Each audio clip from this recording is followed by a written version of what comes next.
In this video, we're going to talk about something called the comparison test, which is where we determine whether a series converges by comparing the terms of that series to the terms of another series whose convergence we do know. Let's look at the number 3/7. We know that the number 4/7 is larger than 3/7 because the numerator is larger. But we also know that 3/7 is larger than 2/7 because the numerator is smaller. But we could look at 3/7 compared to 3/5. The denominator is now smaller and the expression is larger. Conversely, if we take the expression and make the denominator larger, then the expression actually becomes smaller. So we can make the numerator larger or the denominator smaller. There are two ways to make a rational expression smaller.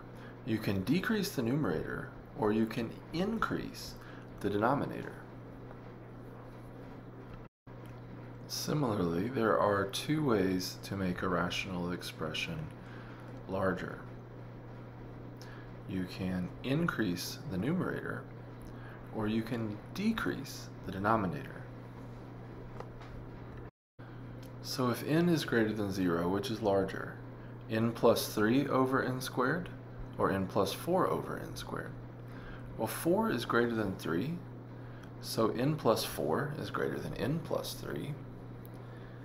And we're increasing the numerator here. So n plus 4 over n squared would be greater than n plus 3 over n squared.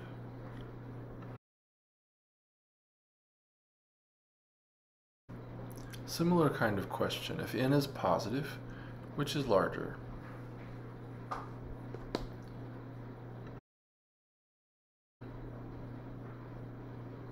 N over n squared plus 5 or n over n squared plus n plus 5? Well, the key thing here is that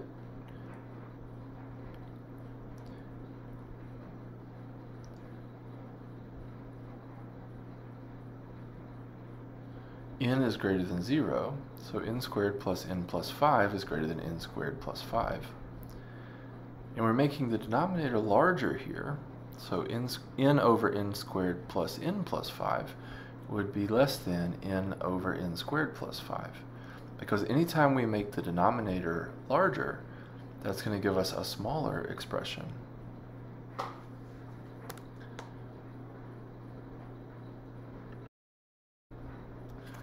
If n is positive, we can ask again.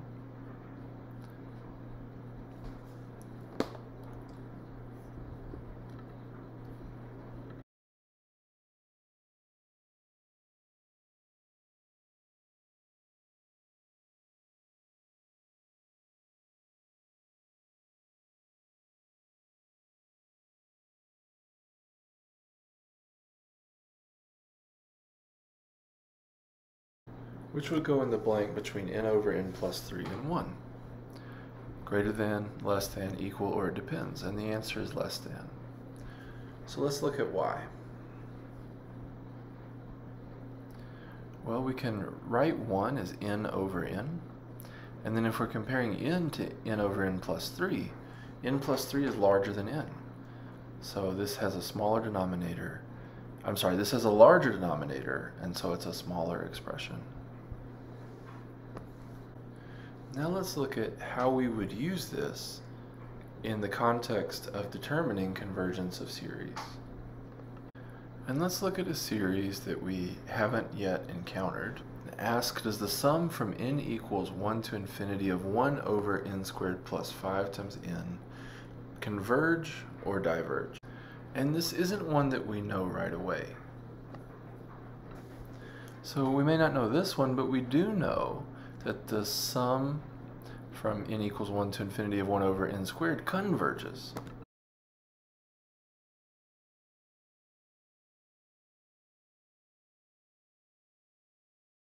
And we also know that 1 over n squared plus 5n is less than 1 over n squared and positive for all n.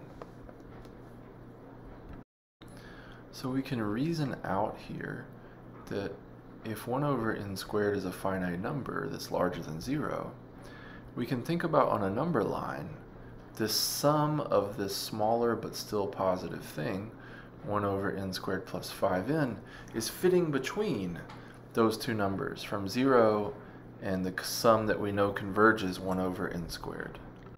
And so we're just doing that kind of reasoning, or have a conclusion now, which is that we can say the sum from n equals 1 to infinity of 1 over n squared plus 5n must converge, because we were able to sandwich it between two things that we knew were finite numbers. So it must also be a finite number. So we have a general rule here that we can express. And this general rule is going to just take the reasoning that we just did and make it so we can recognize that situation for any pair of sequences. So let's say we have sequences a sub k and b sub k, and we know that a sub k is between 0 and b sub k, and we know that the sum from k equals 1 to infinity of b sub k converges. Then we can also conclude that the sum from k equals 1 to infinity of a sub k converges. This gives us a way to determine if a series converges. So let's see an example of how we could look at this. Let's look at the sum from k equals 1 to infinity of 1 over 2 to the k plus k cubed, and we're asked, does this converge? And the answer is yes. Now let's explain why. We're going to compare this series with the series sum from k equals 1 to infinity of 1 over 2 to the k, which is the same as the k equals 1 to infinity of 1/2 to the k. And this is a geometric series, and the ratio is less than 1, so the geometric series converges. Now we know that 2k plus k cubed is greater than 2 to the k for all k greater than or equal to 1. So this series that we're considering converges.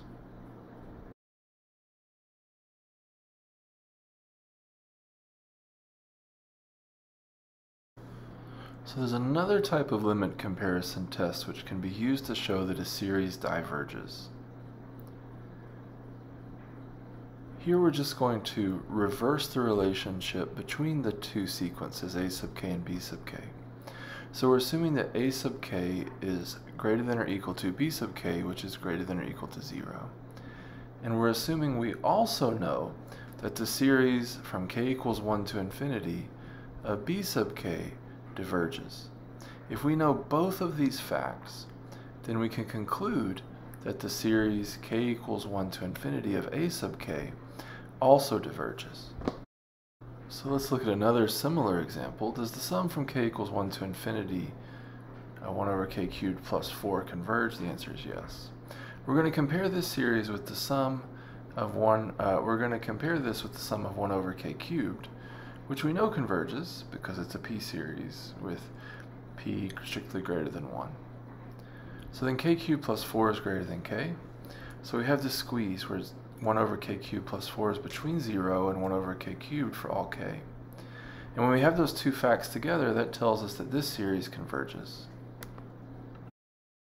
So looking at another example, does the sum from k equals 1 to infinity of k plus 1 over k squared, does this converge or diverge?